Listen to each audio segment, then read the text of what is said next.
예, 신율의 뉴스 정면 승부 4부 시작합니다. 오늘 하루 정치권에서 가장 주목받는 키워드 알아보는 코너죠. 키워드로 보는 승부인데요. 오늘도 두 분 나와 계십니다. 한 분씩 소개해드리겠습니다. 먼저 조청래 전 여의도연구원 부원장 나와 계십니다. 어서 오십시오. 안녕하십니까, 조청래입니다. 예, 그리고 김민하 시사평론가십니다. 안녕하세요. 안녕하세요. 예. 이 더운데 그래도 이렇게 나와 주셔가지고 우리 조청래 부원장님은 양복까지 입으세요. 저는 진짜 양복 못 입어요.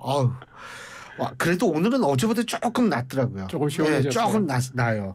이게 그러니까 우리가 한 40도 정도, 사실 아스팔트 위는 40도 넘는다 그러는데 익숙하다 보니까 이제 조금 시원해지고 30몇 도 되면 시원하네 이렇게 생각하는 거죠. 근데 적응이 안 되는 게 있습니다. 우리나라 정치권인데 자, 이거 하나씩 살펴보겠습니다. 첫 번째 키워드입니다. 여야 대표회담 연기입니다. 코로나 괜찮으시죠? 두 분 다? 네. 저는 코로나하고 상관없이 어떻게 그 방법이 뭐예요? 집에만 있습니다. 계속. 집에만 있습니다. 일도 없고 뭐 요새. 네. 항상 이렇게 눈물 나게 만드시네. 자, 코로나 이재명 대표 코로나 걸렸어요. 그래가지고 이제 평산마을 가는 것도 연기하고 여야 대표 연기되고 이러는데 어떻게 보세요? 이거 무산은 아니겠죠? 무산은 아니겠죠. 그러니까 코로나 걸린 거야 뭐 도리 없는 거 아닙니까? 예. 조심하셔야 되고 빨리 쾌유하시길 제가 바라고요. 네. 지금 이재명 대표 입장에서는 이번에 전당대회에 거쳐서 대표직 연임하면서 대권을 염두에 둔 좀 변화된 정치 이거를 추구하고 있잖아요. 재벌 총수들하고도 만난다고. 네, 그러더라고요. 여야 간에 뭐 협치하는 모습도 좀 보이고 그다음에 상속세라든가 종부세라든가 뭐 검투세라든가 이 부분에 있어서 중산층을 배려하는 모습, 정책 이미지도 좀 쌓고 그다음에 대통령한테 영수회담도 제의하고 당 내에 뭐 당직 개편도 좀 하고 비교적 좀 정책적으로 색깔이 옅은 분들 전진 배치시키고 이런 일련의 대국민을 상대로 한 이미지 개선 작업에 나서고 있기 때문에 지금 코로나가 낫고 나면 그 연장선상에서 제가 볼 때는 한동훈 대표를 만날 거라고 보고요. 또 한동훈 대표를 먼저 만나는 게 여야 간에 제가 볼 때 대표회담을 먼저 하는 게 예의이기도 하고 그다음에 용산 대통령실에다가 영수회담을 요청하든지 하는 수순을 밟지 않겠습니까? 그래서 제가 볼 때는 뭐 어쩔 수 없는 거고 뭐 병을 핑계로 해서 뭐 무산시키거나 그러지는 않을 것 같습니다. 네. 예, 어떻게 보세요, 김민하 평론가님?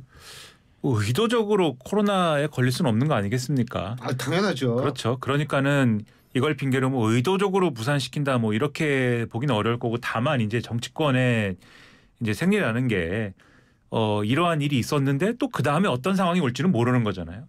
또 어떤 상황이 또 와가지고 이래저래 하다 보니까 흐지부지 되고 뭐 이런 일들은 과거에는 있었거든요. 그러니까 뭘 하다가 다른 일이 터져서 원래 하던 일이 흐지부지 되고 이런 일들이 있어서 이게 양쪽의 의지를 가지고 무산시킨다기보다는 상황에 떠밀려 가지고 이게 의제가 없어질 수 있을 가능성이 있겠다 이런 생각은 드는데 그러면 어쨌든 모처럼 어쨌든 꺼낸 얘기들 아니겠습니까? 여야 대표가 그동안에 머리를 빼고 뭐 이렇게 얘기한 바가 없기 때문에 이번에 잘 기회를 살려서 코로나 때문에 비록 뭐 얘기가 중단되긴 했습니다만 코로나가 어쨌든 코로나19가 어쨌든 치료가 되고 나면은 다시 좀 한동훈 대표 측도 이재명 대표 측도 좀 얘기를 나누는 어떤 방안을 다시 한번 강구했으면 좋겠다라는 생각이 들고 그동안 이 회담을 어떤 방식으로 할 거냐를 놓고 사실은 이 평론가 입장에서 볼 때는 좀 이 뭐랄까요 주고받는 그런 랠리가 이어지는 속도가 너무 빨랐거든요. 그 예를 들면 테니스나 탁구가 이렇게 공을 주고 받을 때 이제 승부가 나기 직전까지 굉장히 빠르게 이제 공이 왔다 갔다 하지 않습니까? 근데 이건 25일 날 어쨌든 원래는 회담을 하기로 한 거였는데 날짜까지 정해졌으면 이제 의제 조율하고 이러면서 이게 일이 되는 방향으로 막 갔어야 되는데 방식을 놓고 뒤늦게 이제 뭐 생중계를 하느냐 마느냐 이러면서 이게 너무 좀 이 핑퐁 게임이 너무 이제 좀 그런 주고받는 방식으로 가는 거 아니냐라는 걱정이 있었는데 이제 좀 시간이 좀 생긴 거 아닙니까? 시간이 생겼으니까 시간이 생긴 만큼 좀 다시 한번 어떤 방식으로 하며 의제는 어떤 것을 하는지에 대해서 양쪽이 좀 여유를 가지고 다시 한번 조율하는 게 필요할 것 같다 이런 생각이 좀 듭니다. 생방송 문제가 뭐 그렇게 심각한 문제인가요? 저도 그게 이해가 안 가요. 네. 뭐냐면 이게 이제 조율을 하면 되는 거 아니겠습니까? 예전에 이재명 대표가 김기현 대표하고 만나니 많이 할 때 그때 민주당에서 공개적으로 하자라고 얘기를 했었어요. 그러니까 이게 이제 보통 이 여야 대표가 두 분이 만나는 게 정치적으로 굉장히 상징적인 거 아니겠습니까? 그럼 의제 중에 합의할 수 있는 의제도 좀 만들고요. 민생 주제 이런 거. 그다음 방식은 뭐 초기에 만나서 언론을 상대로 공개하는 부분을 뒀다가 뒤에 뭐 따로 비공개로 하든지 그거는 밀고 당기고 하면서 조율을 하면 되는 것이지 뭐 이거를 공개 부분하고 비공개 부분 이거를 망라해서 생중계라고 치고 나왔는데 민주당에서 생중계라는 말이 주는 어감이 그렇게 정치적인 용어는 아니잖아요.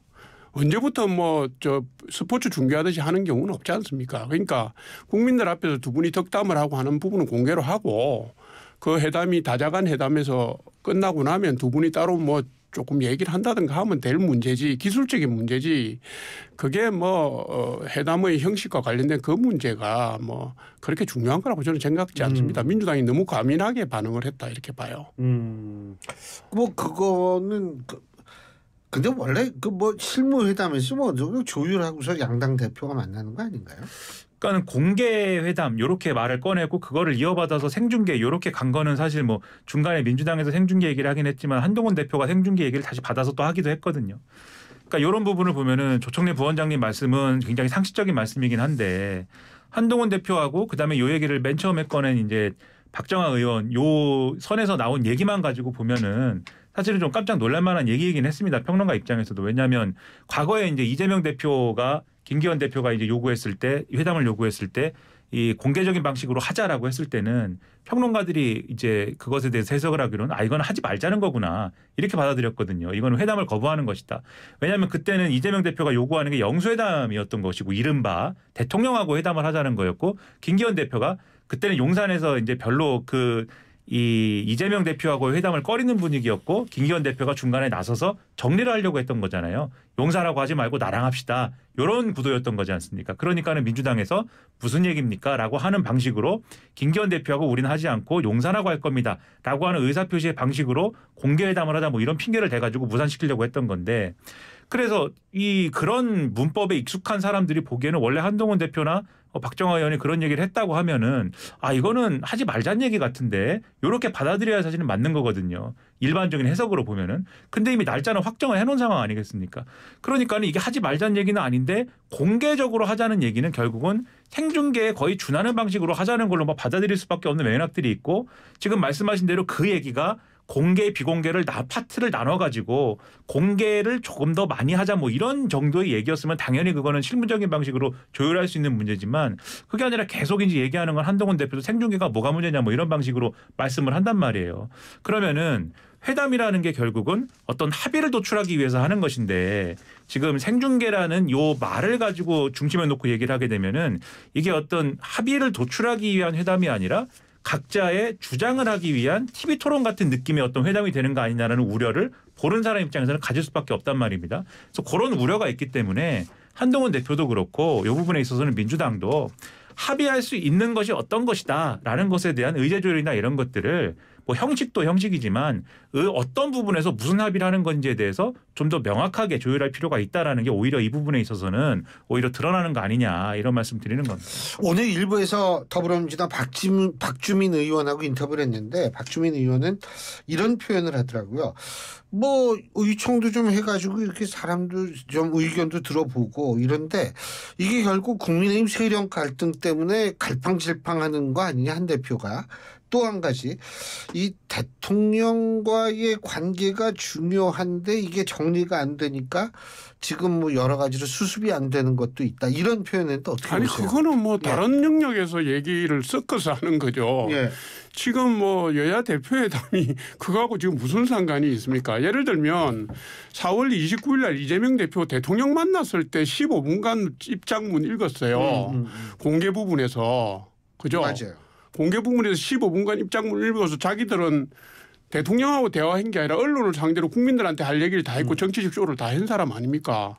자기들이 그런 트라우마가 있으니까 공개하자는 거를 꺼리는 것 같은데 일단 회담의 그 시간을 조율할 때 어제 조율하고 형식 조율을 할 거 아닙니까? 그러면 그 전에 이 부분은 공개를 하고 이 부분 뒤에 뭐 따로 얘기를 좀 합시다라든가 민주당에서 실무 협의를 할 때 제안을 하면 되는 것이지 그 부분을 공개하자는 논의에 대해서 대놓고서 비서실장이라는 사람이 생중계 운운하니까 이게 지금 문제가 된 겁니다. 이게 정치권에서 만나면 다 공개 부분이 있고 비공개 부분이 있습니다. 어떤 회의도 언론에 공개하는 부분이 있잖아요. 그렇죠. 그렇게 보면 그게 상식인데 용어를 갖다 붙이니까 이상해진 거고요.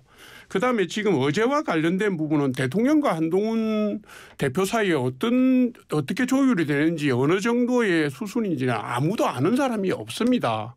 없고 지금까지는 전당대회가 끝나고 난 뒤 지금까지는 세간의 우려와 달리 크게 어긋나게 가고 있질 않아요. 잘 보시는 것처럼 한동훈 대표도 페이스 조절을 제가 그 보폭 조절을 하고 있는 것 같고요.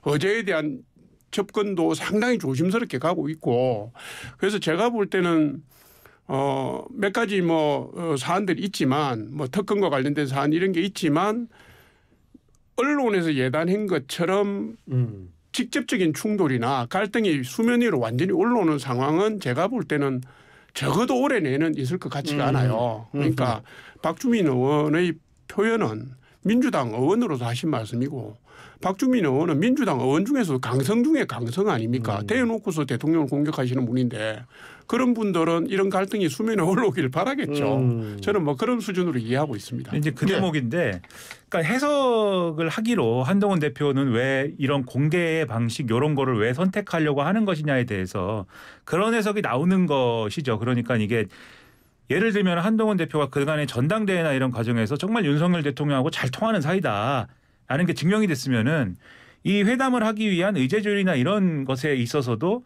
아마도 한동훈 대표가 용산의 뜻과 이런 것들을 잘 조율해 가지고 실제로 합의가 가능한 의제 도출을 해낼 수 있을 것이다. 이렇게 볼 수가 있을 텐데 만약에 한동훈 대표가 용산하고 굉장히 껄끄러운 사이인데 그게 수면 위로 갈등이 올라오든 올라오지 않든 껄끄러운 사이인데 잘 얘기가 안 되는 상황인데 혹시 이재명 대표하고 한동훈 대표가 합의가 되는 방식의 뭔가에 이 회담을 해가지고 어떤 합의안이 나왔다 쳤을 때 용산이 그것을 수용할 수 있느냐? 요것에 의문부호가 찍히는 게 아니냐라는 언론의 이제 시각이 지금 있는 거 아니겠습니까? 그렇다고 하면은 한동훈 대표가 굳이 그 상황을 만들어서 용산하고 또 한 번의 어떤 갈등이 될 수도 있는 그런 기회를 만들기보다는 이 회담의 성격을 그래서 이재명 대표하고 뭔가 합의를 이루는 그러한 회담의 성격이 아니라 뭔가 주장을 해서 합의를 이루는 방식이 아니라 뭔가 주장을 해서 마치 이제 토론 대회에서 누가 1등 하느냐를 겨루는 방식의 그런 토론 대회의 어떤 그런 형식을 만들고 그걸 통해서 오히려 용산하고 갈등을 일으킬 수 있는 변수를 만들지 않겠다는 거 아니냐. 그러니까 한동훈 대표 입장에서 용산하고 갈등 관리를 하기 위해서 지금 어떤 공개적인 방식의 토론을 고집하는 거 아니냐 이런 시각도 언론에서는 있는 거거든요. 아마 그래서 이제 민주당 쪽에서 저런 얘기를 하는 걸 텐데. 회담하고 토론을 구별 못하는 사람이 어디 있습니까? 그리고 민주당은 민주당 내부 걱정하면 되지. 내부 걱정. 지금 이제 내부 걱정. 내부 걱정하면 두 번째 키워드입니다. 자, 내부 걱정 얘기인데요. 두 번째 키워드 이재명 경쟁자 김경수입니다. 내부 걱정 좀 말씀해 주시죠. 이게 걱정거리라고 보세요? 김경수 지사의 저는 전 그렇게 지사의 보진 않습니다. 예, 그럼 걱정이 아니네요. 이재명 대표 일극 체제가 완성된 지가 한참 됐고요. 그리고 지금 총선 이후에 도대체 민주당 내에 비주류라고 하는 사람들이 과연 세력화된 부분들이 있으며 만약 있다면 누가 누군지 저는 제가 볼 때는 비주류라고 할 수 있는 분들도 친 이재명 비주류지 없다 이겁니다. 그래서 그게 첫 번째 이유고요. 두 번째로는 지금 김경수 전 지사가 이제 귀국을 하더라도 올해 11월, 12월 그렇죠. 귀국하면 11월에 한대요. 내년 연말까지 무슨 중요한 정치적인 변곡점이나 계기가 없습니다. 이게 새로운 사람이 들어와서 판을 흔들거나 국민들의 관심을 받으려면 뭔가 계기가 있어야 되는데 지금 현재로는 대선 레이스가 내년 연말쯤부터 시작된다고 보면 그 전까지는 민주당 내에서 유의미한 구심적 역할을 할 정치적 계기가 제가 볼 때는 없다 이거고요. 그다음에 세 번째로는 김경수 전 지사는 실력이나 이런 부분들이 지지 기반이나 이런 분들이 검증된 적이 없습니다. 지금 나오는 대선 진보 진영 후보 여론조사 뭐 5%에서 6% 정도 나오는데 15일 날 한 거 보니까 5.4% 뭐 오늘 나온 거 보니까 6% 정도던데 그거는 사실은 사면 복권 전 단계의 그 뉴스로 떠오르고 난 뒤 뉴스 효과라고 저는 봐요. 그래서 검증된 적이 없기 때문에 이분이 정치판에서 독자적인 발광체 역할을 할 수 있겠나. 아하. 예. 이재명 대표의 대안적 뭐 중에 하나로 반사체 역할을 할 수 있을 거다 이렇게 봅니다. 예.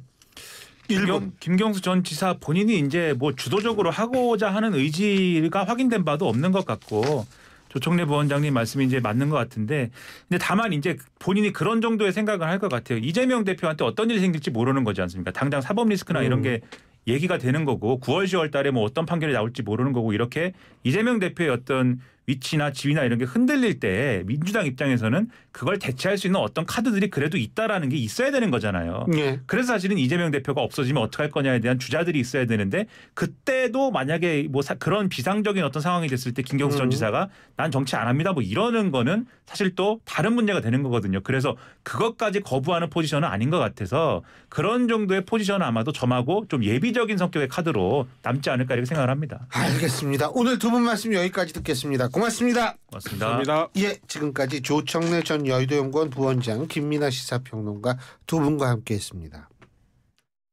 올해 12살 성민이는